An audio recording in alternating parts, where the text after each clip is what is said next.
you know, it's good to see him get hot there and hit a few in a row like that. Defense has been terrific. Trent, another three. Ooh-wee. Gary Trent Jr. was hot in this game. He had 9 threes, and he kept the Raptors in the game. He had 31 points, 6 rebounds, 1 steal on 10 of 22 shooting. Let's take a look at the shot chart. In the first half, surprisingly, he only made 3 threes, and he struggled everywhere else on the court.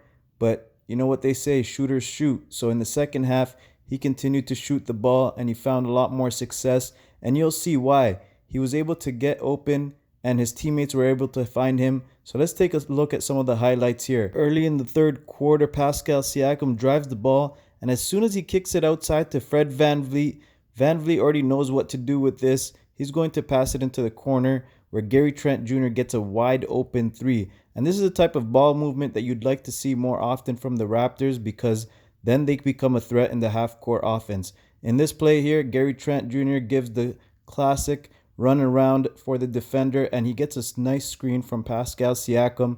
Again, Gary Trent Jr. is going to get a nice open 3 here, and he's going to knock it down. In this last play here, this was near the end of the third quarter. After he's hit so many threes in a row, he comes out after a nice pick by Precious Achiuwa, which was set up very interestingly. I've never seen this play before. Gary Trent Jr. comes out at the top of the key here and gets another 3 without hesitation as the Raptors took this game from the Hawks. Final notes on Gary Trent Jr. Some of the pros here are that he hit 7 threes in the second half. He had 9 threes in total for the game. Shooters shoot, he had 6 in a row at one point.